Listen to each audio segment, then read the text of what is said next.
চলতি মাসের মধ্যে ভ্যাট বাবদ বকেয়া ৯,৩০০ কোটি টাকা পরিশোধ না করলে পেট্রোবাংলার ব্যাংক হিসাব জব্দ করবে এনবিআর। চলতি সপ্তাহে এ সংক্রান্ত একটি চিঠি ইস্যু করে বৃহৎ করদাতা ইউনিট। বলা হয়, বকেয়া চেয়ে একাধিকবার তাগাদা দেয়া হলেও সাড়া দেয়নি কর্পোরেশন। ফলে পাওনা আদায়ে কঠোর হতে যাচ্ছে রাজস্ব বোর্ড। যদিও বকেয়া অর্থ নিয়ে ভিন্ন ব্যাখ্যা দিয়েছে পেট্রোবাংলা। মইনুল হাসানের রিপোর্ট।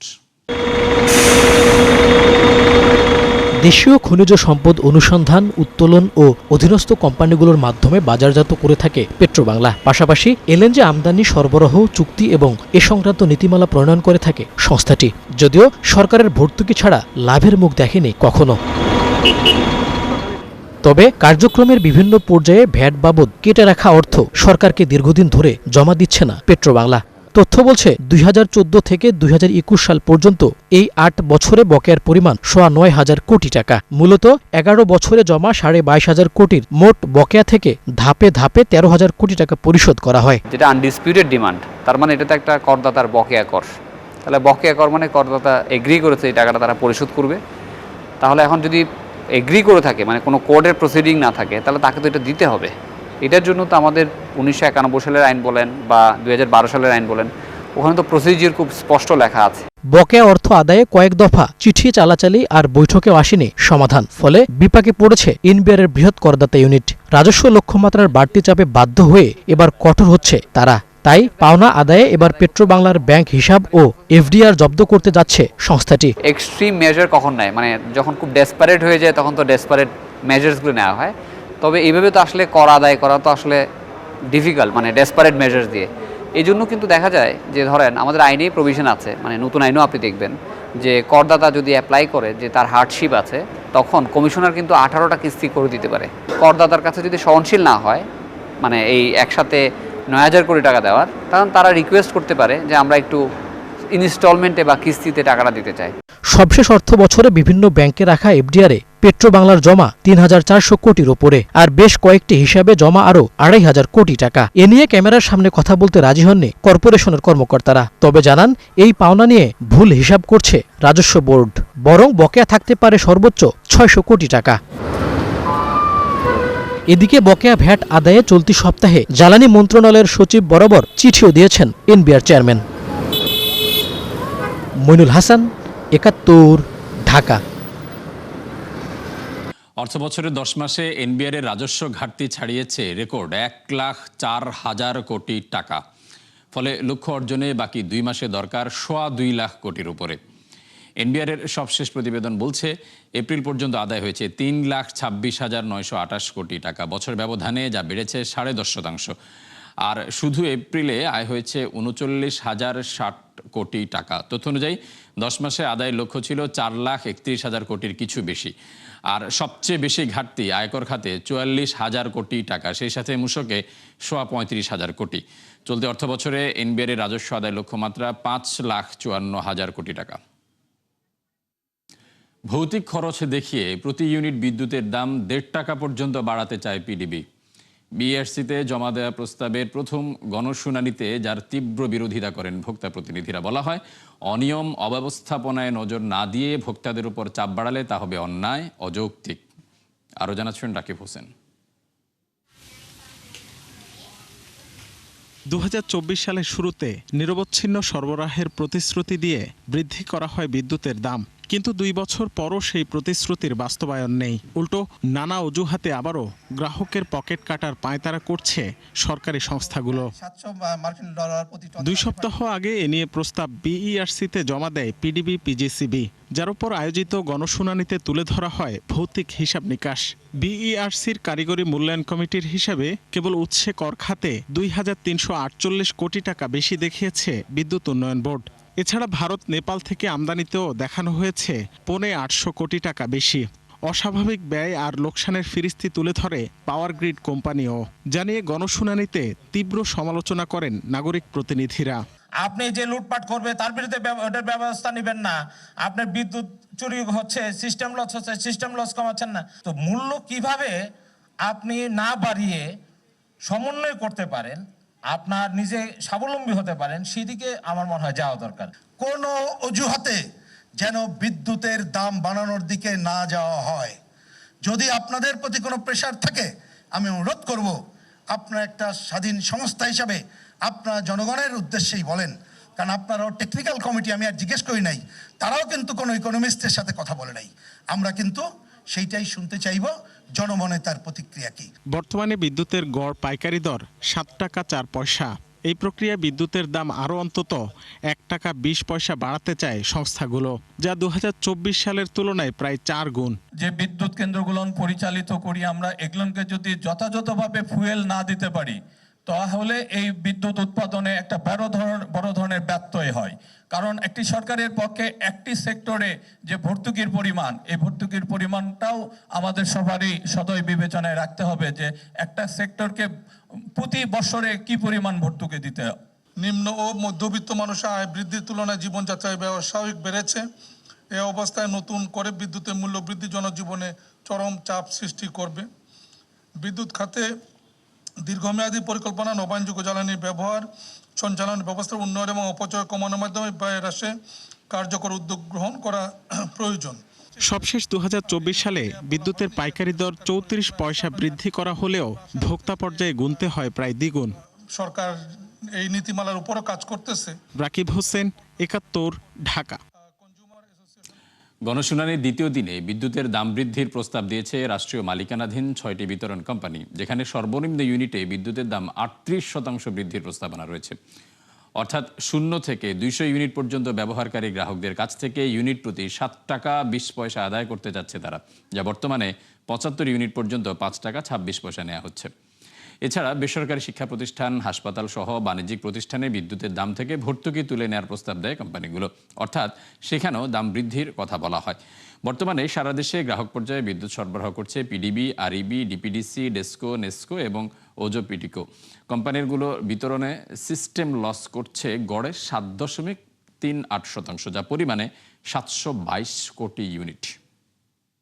দর্শক, আজও দ্বিতীয় দিনের মতো চলছে বিদ্যুতের দাম বাড়ানোর উপর গণশুনানি। নিয়ে বিস্তারিত জানাতে আমাদের সাথে যুক্ত হচ্ছেন সহকর্মী রাকিব হোসেন।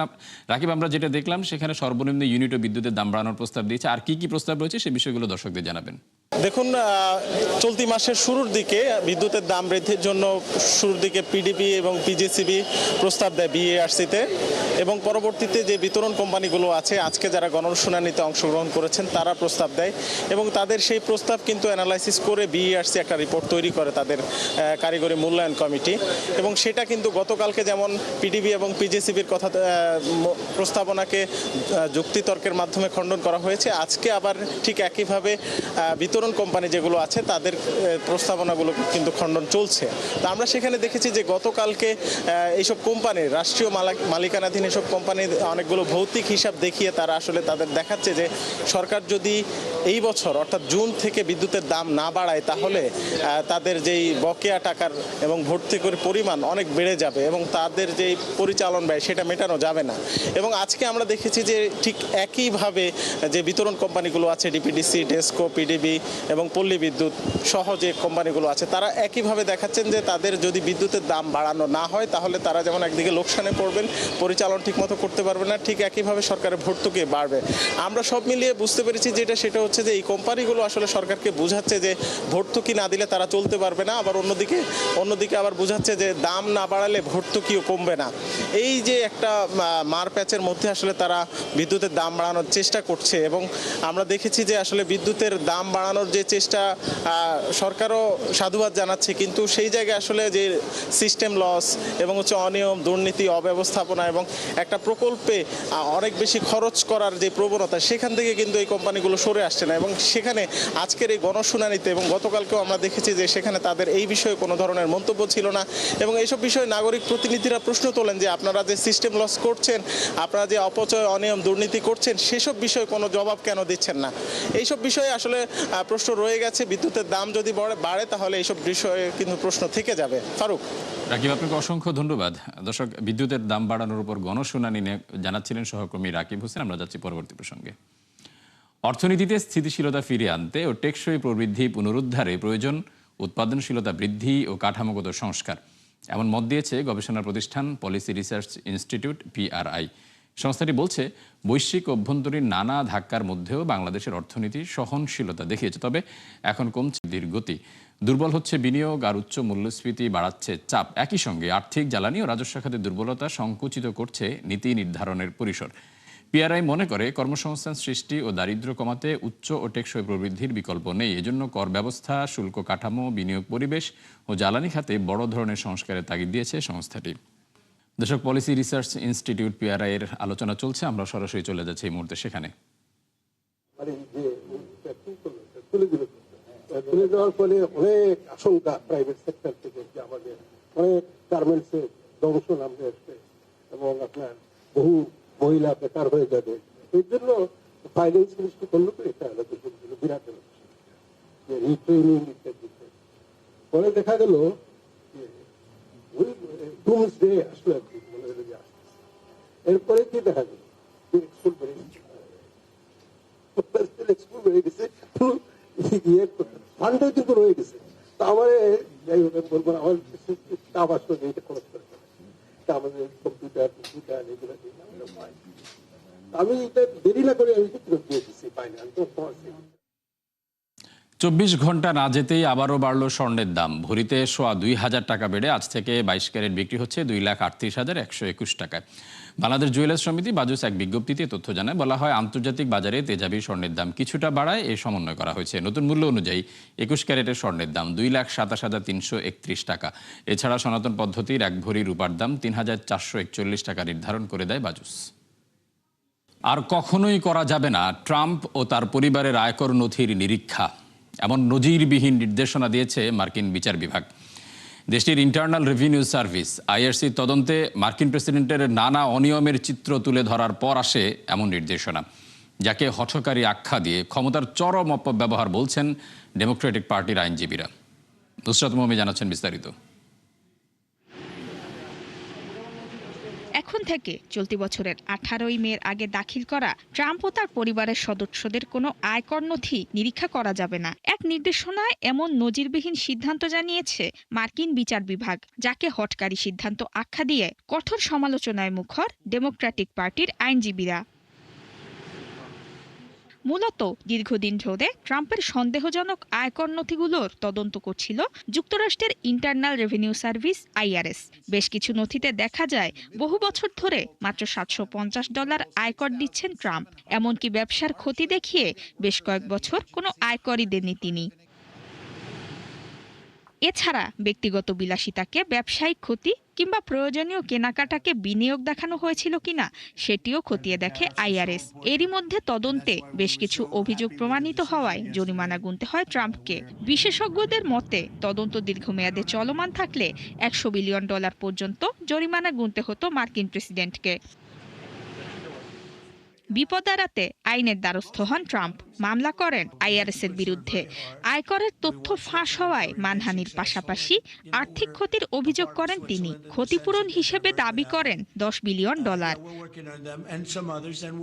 এত কিছু করেও সুবিধা করতে পারেননি ট্রাম্প। মামলায় হারার ভয়ে আইআরএস এর সাথে এক অভিনব সমঝোতার পথ বেছে নেয় ট্রাম্প প্রশাসন।